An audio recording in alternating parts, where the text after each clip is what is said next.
Qala al-mu'allif rahimahullah wa nafa'ana bi'ilmi fid darin amin. Kata Abu Al-Husain Al-Warraq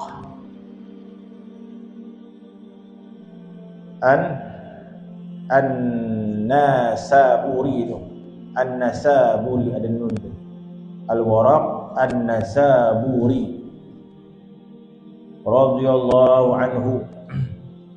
Barang siapa mengetahui akan dirinya kasih akan sesuatu daripada dunia, maka bahawasanya membunuh ia akan dia dengan pedang tamak. Dan barang siapa tamak dalam sesuatu, maka hinalah baginya, dan dengan hinanya itu binasa ia. Wal'iyadu billahi min dhalik. Allahumma sallimna min hadil afat wal muhlikat. Sambungan daripada kata-kata hikam yang sebelum ini. Dah beberapa minggu dah kita mengulang kata-kata hikam yang disebutkan Ibnu Attal Iskandari dengan katanya ma basaqat awsanu dhulli illa an badri tamak. Kita ulang benda yang sama juga. Kata Ibnu Attal Iskandari, ma basaqat, tidaklah berpanjangan, tidaklah tersebar, tidaklah bertambah-tambah awsanu dhulli, cabang-cabang kehinaan. InsyaAllah kita kata kita tak sadar bahawa kita sama ada kita bertambah mulia atau bertambah hina. Mungkin saja kita menyangka kita ini bertambah mulia sebab kita banyak amal ibadat kita, banyak solat kita, banyak puasa kita, banyak baca Quran kita. Maka Ibnu Attal Iskandari menceritakan, mungkin kita tak perasan, sebenarnya kita ini semakin lama semakin bertambah hina.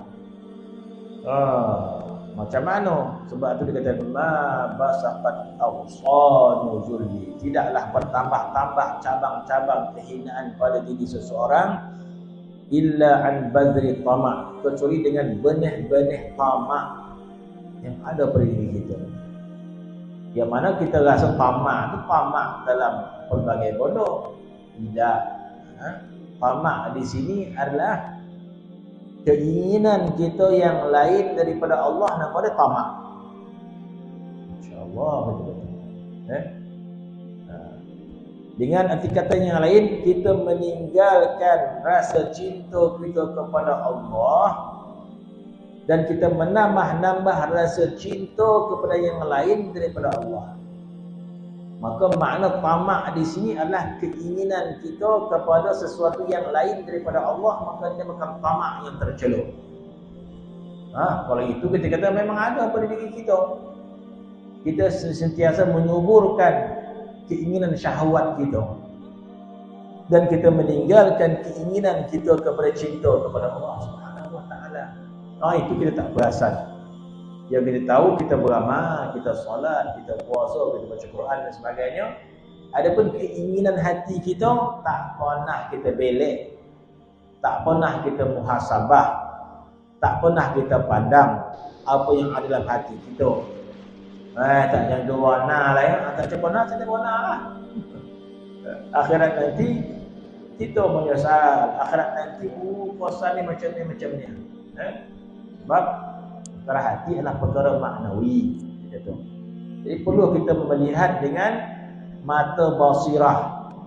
Mata kita ada dua. Satu mata basar yang nampak, satu ni mata basirah, mata dalam kita. Adapun penyakit hati ini perlu dilihat dengan mata basirah dalaman kita. Tak nampak dengan mata kasar kita. Apa penyakit yang disebut di sini? Iaitu rasa cinta kepada lain daripada Allah Subhanahu wa taala. Dan kita tahu diri kita. Diri kita tahu. Tak perlu kita berbohong dengan siapa. Kita tahu diri kita dan kita memilih untuk melakukannya. Sebab itu di akhirat nanti kita bertanggungjawab dengan sepenuhnya apa yang kita lakukan. Sebab kita yang pilih. kita bertanggungjawab terhadap hati kita ini. Jadi kita kena muhasabah, kita pandang ke mana cenderung hati kita ini. Maka kata Ibnu Athaillah Sakandari, bila kita cenderung kepada yang lain daripada Allah, itu namanya tamak. Maka bertambah-tambahlah cabang hina. Patut tak macam tu? Memang patut. Memang patut. Tidakkah seorang kekasih dengan kekasih,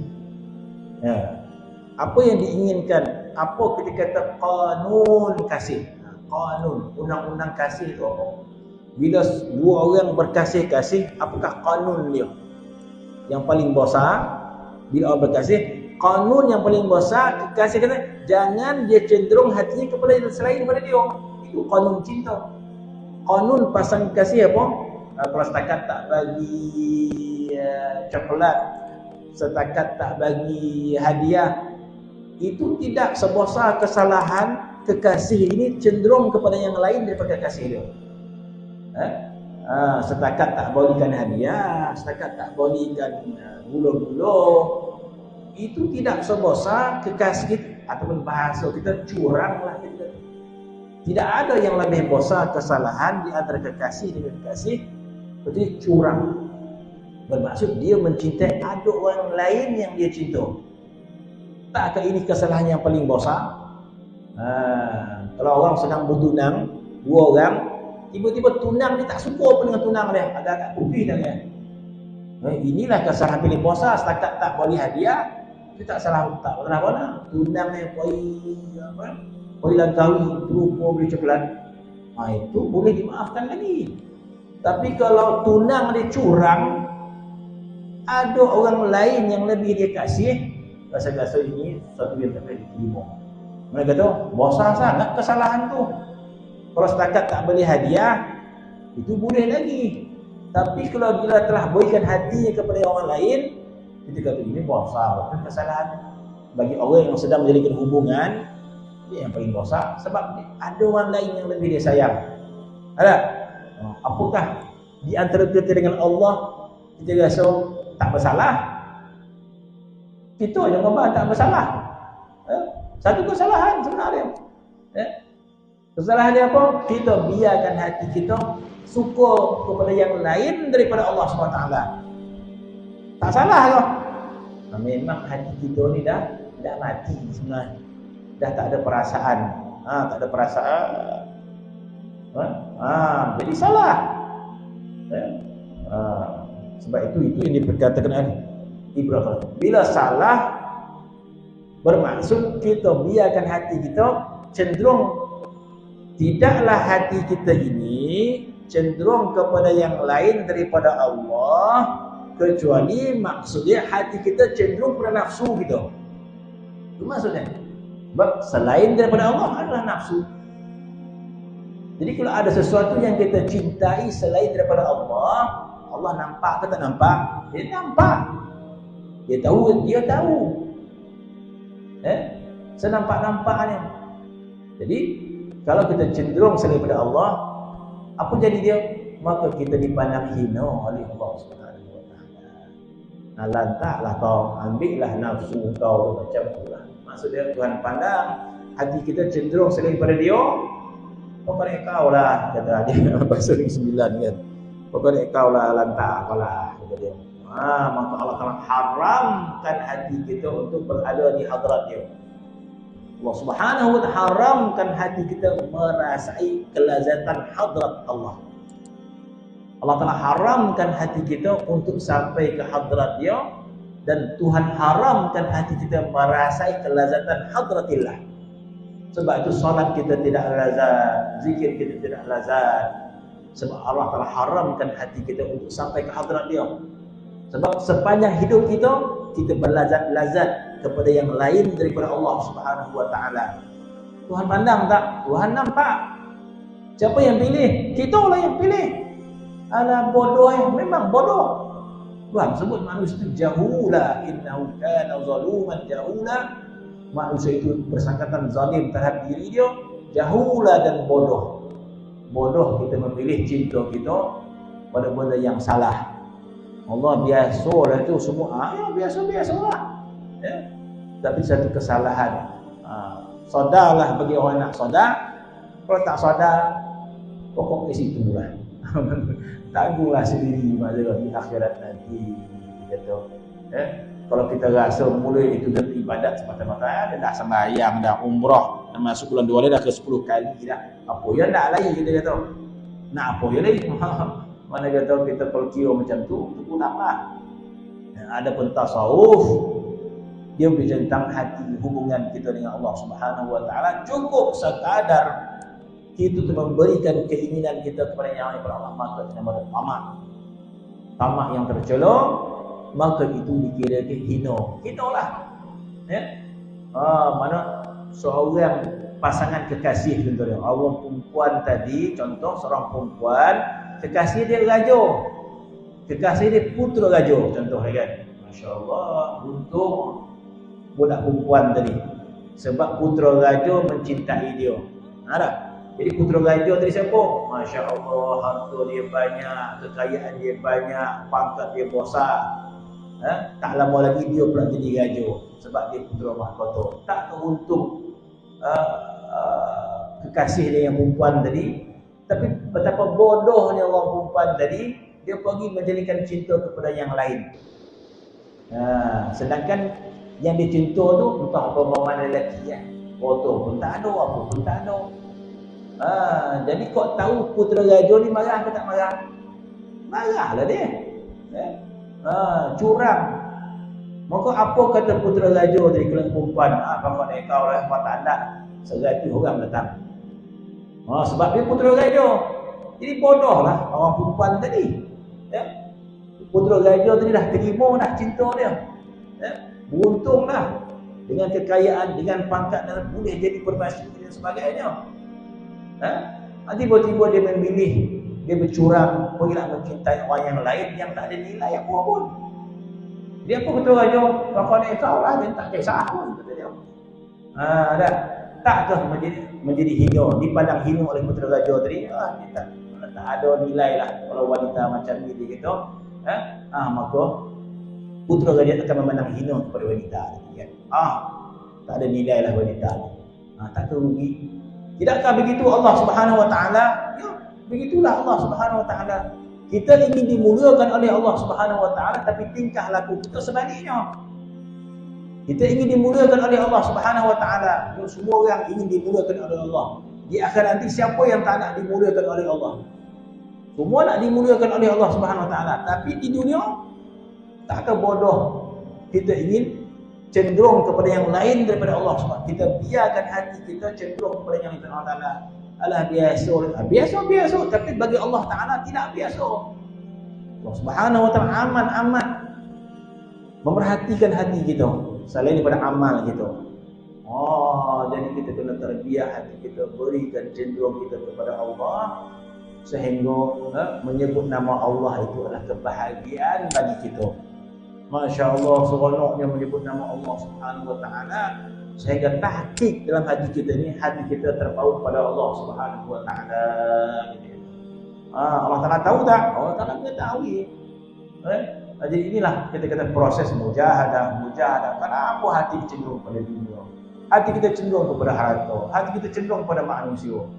Mana cenderung kita kepada Allah Subhanahu Wa Taala? Mujahadah.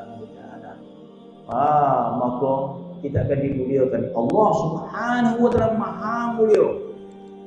Allah Subhanahu Wa Taala Maha Pemaaf. Banyak mana kita curang kepada Allah. Kalau lelaki, perempuan tu curang 3 kali, dah, pergilah kau 3 kali kau curang. Tak nak dia, mula-mula minta maaf, lepas dia curang lagi. Ya, minta maaf balik, dimaafkan, curang lagi. Kok manusia latih dah. Tapi Allah Subhanahu Wa Taala tidak sebegitu. Allah Subhanahu Wa Taala menerima kita. Berapa kali kita curang kepada Allah Taala? Apa maksud arti curang? Kita kasih kepada yang lain daripada Allah Subhanahu Wa Taala. Lama-lama kalau diberikan kesedaran oleh Allah Subhanahu Wa Taala, maka kita tujukan hati kita kepada Allah Subhanahu Wa Taala. Lepas itu kalah balik, curang balik. Maka kembali kita, setiap kali kita kembali kepada Allah Ta'ala, ahlan wa sahlan wa marhaban bikum. Allah terima kita. Oh, semalam kita cenderung kepada yang lain daripada Allah. Lepas itu kita sadar balik, kita kembali kepada Allah Ta'ala. Ahlan wa sahlan wa marhaban bikum. Bermaksud Allah Ta'ala sentiasa mengalukan kita. Bila kita, ya Allah, aku ingin menjadikan hubunganku denganmu, ya Allah. Silakan, kata Allah Subhanahu Wa Ta'ala. Lepas itu dah lain pergi dia. Lepas itu kalau diberikan kesedaran, sadar pada kita, ya Allah, aku ingin pergi kepadamu, ya Allah. Silakan, ahlan wa sahlan. Sentiasalah Allah Subhanahu Wa Ta'ala menerima kita. Sampailah kita mati nanti, macam mana keadaan hati kita. Itu yang membimbangkan kita. Takut kita. Ketika mana nyawa kita dicabut oleh bekal maut, hati kita berada dalam tamak kepada dunia. Masya Allah. Ketika itu kita sedang membelakangkan Allah Subhanahu Wa Ta'ala. Takkah bahaya? Jadi alangkah bahagianya, alangkah berjayanya seseorang ketika nyawa dia dicabut oleh bekal maut, ketika itu hati dia sangat-sangat menuju kepada Allah Subhanahu Wa Ta'ala, sangat-sangat tertambat kepada Allah Subhanahu Wa Ta'ala. Maka jadi mulia. Sebab itu dikatakan ad-dinu fil khawatim. Nilai agama kita ni bila? Di mana? Apakah di akhirat nanti nilai agama kita ni macam mana? Sebab kalau masa kita hidup ni, nilai agama kita nampak. Oh, minggu ni rajin kita baca Quran. Nilai kita ada minggu tu lalap dia pula. Turun nilai dia kan. Ada sekali tu baik ya, hebat. Ada sekali pula bercakap ada kerja. Turun nilai dia. Ada satu masa, Masya Allah, rajin dia. Bermaksud nilai kita ni kadang-kadang meningkat, kadang menurun. Yang kita bimbang, ketika kita mati, dicabutnya oleh malaikat maut, maka dikatakan nilai agama kita adalah ketika kita mati. Bermaksud tidak, bukan tak ada manfaat, maksud tidak ada arti dia.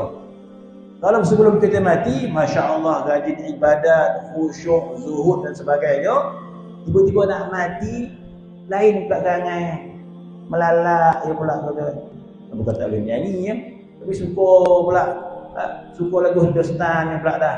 Contoh, bukan tak boleh, kadang nak nongah juga. Tapi bahaya, bukan bahaya, maksud rugilah kita. Satu masuk, suka dengan Quran, suka dengan qasidah, suka dengan nasyid. Satu masuk pula anak nyanyi lah pula. Jadi maksud kata nilai kita di mana? Ad-dinu fil khawatim. Agama seseorang ketika nak mati. Itulah nilai agama dia. Kalau macam tu kita kata, sebab tu perlu kita istiqamah dalam taat. Nak taat boleh, nak istiqamah tu yang payah kita kata. Nak beramal boleh, nak istiqamah beramal tu payah. Kadang-kadang kita nak juga milau-milau ke mana-mana pergi tu. Tak boleh nak istiqamah kan.